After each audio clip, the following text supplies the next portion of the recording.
بسم الله الرحمن الرحيم إن الحمد لله نحمده ونستعينه ونستغفره ونعوذ بالله من شرور أنفسنا ومن سيئات أعمالنا من يهده له فلا مضل له ومن يضلل فلا هادي له وأشهد أن لا إله إلا الله وحده لا شريك له وأشهد أن محمدا عبده ورسوله صلى الله عليه وسلم يا أيها الذين آمنوا اتقوا الله حق تقاته ولا تموتن إلا وأنتم مسلمون يا أيها الناس اتقوا ربكم الذي خلقكم من نفس واحدة وخلق منها زوجها وبث منهما رجالا كثيرا ونساء واتقوا الله الذي تسالون به والأرحام إن الله كان عليكم رقيبا يا أيها الذين آمنوا اتقوا الله وقولوا قولا سديدا يصلح لكم أعمالكم ويغفر لكم ذنوبكم ومن يطع الله ورسوله فقد فاز فوزا عظيما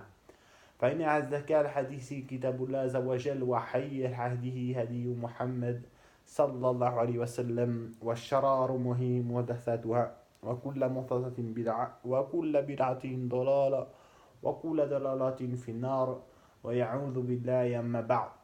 Assalamu alaikum wa rahmatullahi ta'ala wa barakatuh, ikhwa rawat. Alhamdulillah, on se retrouve aujourd'hui, bi'idhnillahi ta'ala, pour la leçon 23 de Qawl al-Mufid, leçon de Tawhid. On s'est arrêté à la leçon 23. Alors, sans plus attendre, on va le prendre, on va continuer, bi'idhnillahi ta'ala. Alors, la première partie du Tawhid, le Tawhid al-Rububiyya. Alors, la traduction, c'est l'unicité dans la seigneurie. Tawhid al-Rububiyya. L'unicité dans la seigneurie, c'est unifier Allah dans ses actes. Cela signifie qu'Allah est le créateur, le commandeur, roi et gérant, et il est le créateur de toutes choses, les faisant exister à partir du néant, sans associés ni assistants. C'est donc lui le créateur, celui qui détient le commandement, et il est le souverain, le gérant de toutes affaires, seul et sans associés. Je pense que c'est clair. Voilà, vraiment, il n'y a pas d'autre créateur qu'Allah. Il n'y a personne qui peut décider en dehors d'Allah, qui possède quelque chose, si ce n'est qu'avec la permission d'Allah.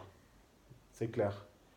Comme preuve de cela, Allah subhanahu wa ta'ala dit dans la sourate al-Fatiha, dans le sens du deuxième verset, louange à Allah, Seigneur de l'univers. Alhamdulillahi Rabbil Alamin. Très reconnu par tout musulman, normalement, qui fait partir de la sourate al-Fatiha. Et vraiment, voilà, Allah subhanahu wa ta'ala est le Seigneur de l'univers, est le Seigneur des étoiles, est le Seigneur des cieux, est le Seigneur de la lune, est le Seigneur du soleil, de la terre, des êtres et de tout ce qui existe. Ce verset, Alhamdulillah ya Rabbil Alamin, se retrouve 6 fois dans le Coran, dans la sourate Al-Fatiha, dans la sourate Al-Na'am, la sourate Yunus, la sourate As-Safa, la sourate Al-Zumar et la sourate Al-Rafir. Allah Jalla wa Ala dit dans le sens dans la sourate Al-A'raf, dans le sens du verset 54, votre Seigneur est Allah, qui a créé les cieux et la terre en 6 jours, puis s'est élevé, istawa, sur le trône, il couvre le jour et la nuit, qui se poursuit, il couvre le jour et la nuit, qui poursuit celui-ci sans arrêt. Il a créé le soleil et la lune et les étoiles, soumis à son commandement, la création et l'ordre n'appartient qu'à lui. Toute gloire à Allah, Seigneur de l'univers. Alors, qu'est-ce qu'on pourrait dire sur le verset? Voilà, c'est clair. Juste pour dissiper une ambiguïté, il s'est élevé istawa sur le trône. Comment Allah Jalla wa Ala s'est élevé sur le trône? Allah wa Alam. Comment est son trône? Allah wa Alam, comme il le convient. Est-ce qu'il s'est établi sur son trône comme un homme s'assoira sur une chaise? Non, là, abadan, jamais. Allah ne ressemble pas à ses créatures. Mais Allah subhanahu wa ta'ala nous dit qu'il s'est établi sur son trône, il s'est élevé sur son trône, Allah wa alam. Comment? On ne nie pas ça, on ne philosophe pas là-dessus, on ne va pas nier, et on ne fait pas ressembler à la créature. Très important. Ça qui fait partie de la base de la aqidah. Ça, c'est quelque chose c'est une règle qu'on va appliquer à toute information sur notre Seigneur Tabaraka wa Ta'ala. Je répète, Allah subhanahu wa ta'ala nous donne une information sur sa majesté. Nous, on accepte cette information, on ne va pas la nier donc. On ne va pas poser la question comment, car ça nous dépasse. Allah subhanahu wa ta'ala nous dit il est au-dessus de ce qu'il décrit, il est au-dessus de ce qu'il lui associe. Voilà, c'est quelque chose on ne peut pas concevoir. C'est aussi simple que ça, c'est quelque chose que Allah subhanahu wa ta'ala nous a créé sans, on ne peut pas concevoir sa grandeur, Jalla wa ala. Donc on ne va pas nier, premièrement. Deuxièmement, on ne va pas philosopher. Comment et quoi, comment. Deuxièmement, troisièmement, on va pas faire ressembler à ces créatures. Et j'en ai oublié un. Bien sûr, on y croit quand on affirme. Allah wa ala. Allah Jalla wa ala, il dit dans la sourate aussi Al-Fatiha, Maliki Yawmiddin, maître du jour de la rétribution. Voilà, ça fait partie du Tawhid Ar-Rububiyya, de croire qu'Allah subhanahu wa ta'ala décidera tout Yawm al-Qiyamah, le jour du jugement, que seul lui détiendra le commandement. Dans Surat An-Nas, Qul a'udhu bi rabbin nas, maliki nas. Voilà, je dis dans les sens du verset, je cherche protection auprès du Seigneur des hommes, le souverain des hommes. Voilà, c'est clair, encore cette notion de seigneurie. Et il y a beaucoup de versets, beaucoup de versets. On va en citer encore un. C'est bien de savoir, mais dans le Coran, tous les types de tawhid, on a dit on a bien précisé qu'ils revenaient abondamment dans chaque surat. Donc, si on va pas énumérer tous les versets, c'est clair, ça prendrait beaucoup de temps. Surat Al-Mu'minun, dans le sens du verset 88-89, dit qui détient dans sa main la royauté absolue de toute chose et qui protège et qui n'a pas besoin d'être protégé, dites si vous le savez. Ils diront Allah. Dit comment donc se fait-il que vous soyez ensorcelés au point de ne pas croire en lui. Allahu Akbar. Ensuite, le shir il dit personne n'a renié cette partie du tawhid excepté Pharaon, An-Numrud, Ad-Dariya par le passé, et les communistes de nos jours, et la personne qui les renie est considérée mécréante et athée. Voilà, ça c'est clair, ça veut dire que cette partie du tawhid, tawhid al-rububiyya, il y a beaucoup de mécréants, je parle de mécréants, beaucoup de chrétiens, de juifs, parmi les mécréants bien sûr, beaucoup de gens, même on va considérer comme athées, qui ne pratiquent pas, qui n'ont pas de din. Tu leur demandes qui a créé sur la terre, ils vont te dire Dieu. Bon, ils vont dire Allah. En français, ils vont dire Dieu. Donc, ils croient à la seigneurie d'Allah subhanahu wa ta'ala. Mais où ils sont mécréants, c'est qu'ils ne croient pas aux autres parties du tawhid. Ils renient le tawhid al-huluwiyya et ils ne reconnaissent pas que toute tout acte d'adoration revient à Allah seul et sans associé. Et encore moins Asma wa Sifat, ses noms et ses attributs, ils n'en ont que faire. Et encore moins le tawhid wa muttaba'a, avec la conformité avec la sunna.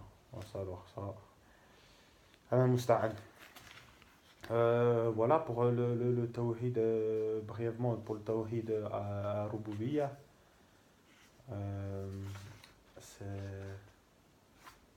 C'est clair et concis. Il y a beaucoup de preuves, il y a aussi il y a beaucoup de choses à étaler, mais comme on dit, on est là pour faire un cours un peu comme une introduction. Voilà. Le but, c'est qu'à la fin de ces séries de cours, bi'idhnillahi ta'ala, vous avez la notion du tawhid. Vous avez des bonnes bases afin de dissiper les ambiguïtés. Et bi'idhnillah, affermir votre cœur sur din al-Islam. Leçon 24. La seconde partie du tawhid, le tawhid al-uhuluhiyya, ce que je viens d'énoncer avant, qui se traduit par l'unicité dans l'adoration. Le tawhid al-uhuluhiyya, c'est unifier Allah dans les actes des serviteurs. Son sens est de vouer toutes les formes d'adoration à Allah seul, sans associer, qu'il s'agisse du sacrifice ad-dhahb, du vœu an-nadr, de la vocation ad-du'a, de la pleine confiance at-tawakkul, de la peur al-khawf, de l'espérance al-raja', du retour de l'adoration, du retour par l'adoration al-nihaba, du désir ar-ra'aba, de la frayeur ar-haba, de la crainte al-khashiyat et autres types d'adoration. Voilà, excusez-moi pour c'est pas toujours facile les traductions, voilà.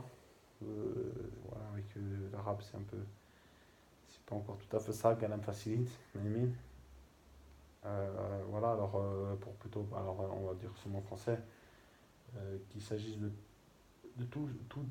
toute forme d'adoration sans aucun associé, qu'il s'agisse du sacrifice, du vœu, de l'invocation, de la pleine confiance, de la peur, de l'espérance, du retour par l'adoration, du désir, de la frayeur, de la crainte et autres types d'adoration. Enfin, tout ce qui rentre dans l'acte d'adoration, il doit être voué car Allah seul est sans associé, sincèrement vers lui, et je rajoute en conformité avec la sunna, car c'est ce qui est connu, mais qui n'est pas cité ici.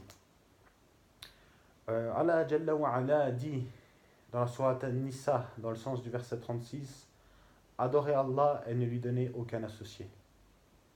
Voilà. Donner un associé à Allah, c'est faire participer une créature, une idole, une statue, à l'adoration avec Allah. Voilà. Comme autrement dit, pour mieux m'exprimer, comme par exemple les chrétiens, les catholiques, eux, ils vont adorer Allah. Eux, ils disent le Père, bon, qu'on se voit le Dieu créateur des cieux et de la terre. Et avec, ils vont adorer Isa alayhi salam, Jésus. Ils vont l'associer en fait à Allah. Ou alors Maryam alayhi salam, la Vierge Marie, ils vont l'associer à Allah, ils vont demander quelque chose à Allah. Ils vont adorer Allah à travers cette chose-là. Voilà. Ça ce n'est pas permis. Ceci, c'est du polythéisme, ceci est du shirk akbar et fait automatiquement sortir de l'islam, qu'Allah nous en préserve. Dans la sourate Al-Isra, dans le sens du verset 23, et ton Seigneur a décrété de n'adorer que lui. Ah, ça a été vraiment décrété par Allah déjà par avant, de tout temps. C'était vraiment la principale chose avec quoi les messagers ont été envoyés à leur peuple, c'est d'adorer qu'Allah et de ne rien lui associer. On ne répétera jamais assez, car de nos jours, cela persiste encore. Voilà. Cette chose, c'est le polythéisme est répandu. Et a'udhu billahi, qu'Allah nous en préserve, ainsi que nos familles. Et dans la sourate Ad-Dariyat, dans le sens du verset 56, je n'ai créé les djinns et les hommes que pour qu'ils m'adorent. Méditez sur ce verset. Je n'ai créé les djinns et les hommes que pour qu'ils m'adorent. Ça veut dire que vraiment notre principal but ici-bas, c'est adorer Allah seul et sans associé. Unifier Allah dans l'adoration. Ça, c'est la chose la plus importante. C'est pour ça que quand vient ta journée, tu es dans la dunya, bien sûr, on ne dit pas qu'il faut rien faire. Tu vas chercher ton rizq, billah, tu dois t'occuper de ta famille, tu as des soucis, voilà, on a tous nos problèmes, mais quand vient l'heure de la salat, ou quand vient le mois du Ramadan, ou quand vient l'heure d'accomplir un acte euh, d'adoration obligatoire ou même surrogatoire, nafila, nous devons d'être attentifs à cela, d'observer strictement les injonctions d'Allah, de craindre Allah et de l'adorer, de vouer nos actes d'adoration au-dessus de nos actes de la vie d'ici-bas. C'est-à-dire, afin de m'unifier, suivre mes ordres et délaisser mes interdits. Voilà, ça c'est le tafsir, on va dire, de la ayat. Je n'ai créé les djinns et les hommes que pour qu'ils m'adorent. C'est-à-dire de m'unifier, suivre mes ordres et délaisser mes interdits. Voilà. Ça c'est la meilleure façon d'adorer Allah. C'est de l'unifier, de lui obéir dans ce qu'il nous a ordonné et de lui obéir en ce qu'il nous a demandé de délaisser et qui nous a, ouais, enfin, qui nous a même interdit. Voilà, c'est plus clair encore. Euh, et cela le sens et c'est cela le sens de Ashhadu an la ilaha illallah. J'atteste qu'il n'y a point de divinité digne d'adoration qu'Allah. Et le shir il dit ceux qui renient cette partie du tawhid sont les polythéistes par le passé, mais les adorateurs des tombes de nos jours. Et il y en a encore des autres, je rajoute. Allah subhanahu wa ta'ala alam. Voilà pour le tawhid al-hulwiyya. Vraiment, c'est dans tous tes actes d'adoration, tu dois le vouer car Allah, et vraiment faire attention à ne pas vouer. On pourra un petit peu détailler, c'est intéressant de s'arrêter sur ce sujet. Par exemple, le sacrifice. Quand tu sacrifies une bête, tu vas prononcer Bismillah, au nom d'Allah. Et ton sacrifice sera voué pour Allah. Ton vœu pareil, tu vas te faire un vœu, ça veut dire que tu vas t'engager envers Allah Jalla wa ala d'accomplir quelque chose et tu ne vas pas t'engager envers une créature. Tu ne vas pas vouer un vœu à une créature, ni l'invocation. L'invocation, ça veut dire faire un dua, invoquer Allah, faire dua pour une créature, la musta'an. Ça arrive, malheureusement, ça arrive très très très fréquemment, des gens qui se tournent. Parmi les polythéistes, bon, ça on conçoit bien, mais même parmi les gens qui se revendiquent de l'islam, car quand on commet cela, notre islam est très très compromis. Comme par exemple, notamment les soufis qui invoquent, qui font des doigts envers leur shir, ou qui font du tawassul avec des morts et tout, Allahu alam, plein de bid'a et du kufr en fait. De la pleine confiance. Tu places ta confiance en Allah. En qui peux-tu placer ta confiance si ce n'est Allah? Les créatures, soit ils peuvent te trahir, déjà elles peuvent te trahir, ou alors elles ne possèdent aucun bien pour toi, si ce n'est qu'avec la permission d'Allah, et elles ne repoussent aucun mal de toi, si ce n'est qu'avec la permission d'Allah. La peur. Maintenant, la peur, al-khawf. On craint Allah plus qu'on craint toute autre chose. Après, maintenant, attention, il ne faut pas tomber dans l'ambiguïté. On peut avoir bien des peurs, c'est naturel. Il y a un serpent qui rentre dans ta maison, tu es effrayé. Quelqu'un te braque avec une arme, tu es effrayé. Non, il y a pas de, c'est pas, cela rentre pas dans la peur interdite ou la peur qui mène au shirk. Par contre, le fait de craindre une créature plus que tu crains Allah, là, ça devient grave. Car ça peut même venir passer à du shirk. Déjà d'une désobéissance, par exemple, si quelqu'un t'interdit de faire la prière, sans vraiment réellement t'attacher ou réellement te contraindre, et toi tu vas pas accomplir la prière par peur de cette personne-là. Ça, c'est une crainte qui rentre dans la désobéissance. Parce que déjà, tu désobéis à Allah par crainte d'une créature qui est sous le toupet d'Allah. Non, en fait, que Allah tient par le toupet, plutôt, c'est plus juste. Et après, là, le shirk, ça veut dire que, par exemple, on va craindre une chose, un objet, une personne, pensant que cette personne peut nous nuire en dehors de la permission d'Allah. Et là, ça, c'est du shirk. De l'espérance, on place son espoir en Allah, pour les mêmes raisons qu'on ait confiance en Allah. Euh, du retour par l'adoration, je comprends pas bien cela, de retour par l'adoration, je vois pas trop ce qui est visé par là, Allahu a'lam. Du désir, euh, quand tu désires par exemple rechercher l'agrément d'Allah, tu ne désires pas chercher l'agrément des créatures, de la frayeur, la même chose que la peur, de la crainte, la même chose, il doit y avoir des nuances. Moi, je suis pas un savant, je ne peux pas vous expliquer quelques les nuances, mais vraiment, voilà, vraiment, vous pensez que tout acte d'adoration, tout acte de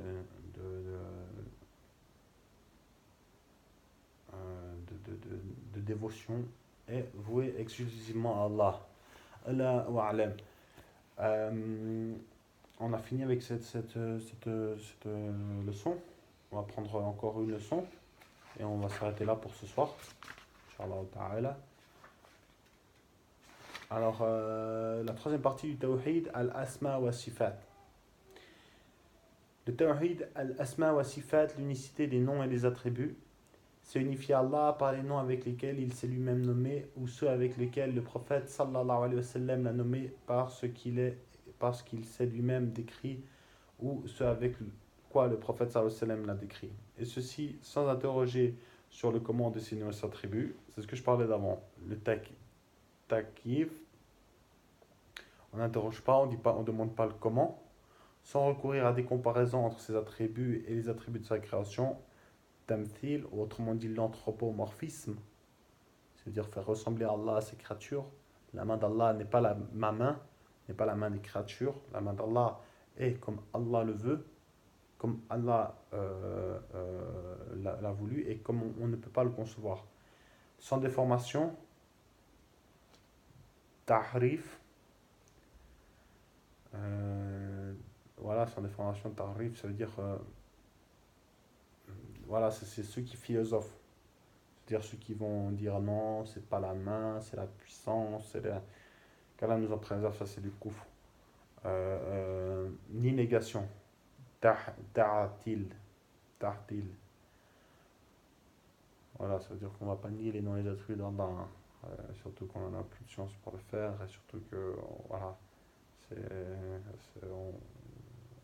renier les textes authentiques, c'est une abomination.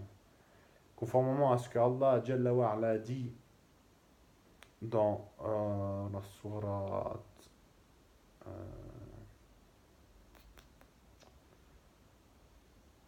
sourate Ash-Shura, dans le sens du verset 11, il n'y a rien qui lui ressemble, et c'est lui l'audient, le clairvoyant. Voilà. Pour reprendre cette définition, ces choses qu'on vient de parler avant, hein, à Takif, le fait de citer le comment, al-Kayfiyya, les attributs d'Allah. Par exemple, le fait de questionner sur le comment de l'élévation, Istawa, subhanallah, c'est ce qu'on parlait tout à l'heure, d'Allah sur son trône, comment s'est-il élevé? C'est quelque chose qu'on ne pose pas de question, on ne pose pas cette question. Comment Allah s'est élevé sur le trône? Comment Allah a créé? Comment Allah se met en colère? Toutes ces choses-là, c'est des choses on ne conçoit pas, donc ça sert à rien. C'est idiot de poser la question. At-tamthil, l'anthropomorphisme, le fait de dire dans son cœur ou avec sa langue que les attributs d'Allah sont semblables à ceux de ses créatures. Voilà, ça c'est. Faut faire attention à ne pas tomber là-dedans. At-tahrif, la modification des termes, et là il y a beaucoup de sectes qui sont tombés là-dedans. La modification des termes d'un texte ou de son sens. Exemple de modification des termes d'un sens. entre autres par l'ajout d'une lettre comme transformer istawa s'élever par istawla s'emparer. Au lieu de dire qu'Allah s'est élevé istawa sur son trône, dire qu'il s'est emparé ou a pris possession du trône istawla. Ça c'est ça va pas, je joue pas. Ça faut faire attention. Il y a des menaces là-dessus. Faites pas ces choses-là. Exemple de modification du sens d'un texte. Ceux qui déforment le sens du terme main dans le verset, ces deux mains sont largement ouvertes, mabsutatani, en disant que les mains signifient sa puissance. Subhanallah, ce que je parle, c'est des choses qui, en fait, réellement, c'est des choses qui reviennent très souvent, notamment chez les gens des sectes, qu'Allah nous en préserve, où c'est bien fait, voilà. At-tahlil, nier ce qui est obligatoire d'affirmer comme nom et attribut, soit totalement comme le tahlil des Ja'miya, soit en partie comme le tahlil des Ashariya, qui n'affirment que cet attribut à Allah. Voir le livre Aqida al-Sunnah ou al-Jama'a. Voilà, vous pouvez revenir au livre des savants. Il y a beaucoup de savants à travers le temps qui ont bidnillah, clarifié ces choses-là et revenir vraiment à la croyance authentique, la aqida al-Sunnati wal-Jama'a, la croyance authentique des gens de la Sunna.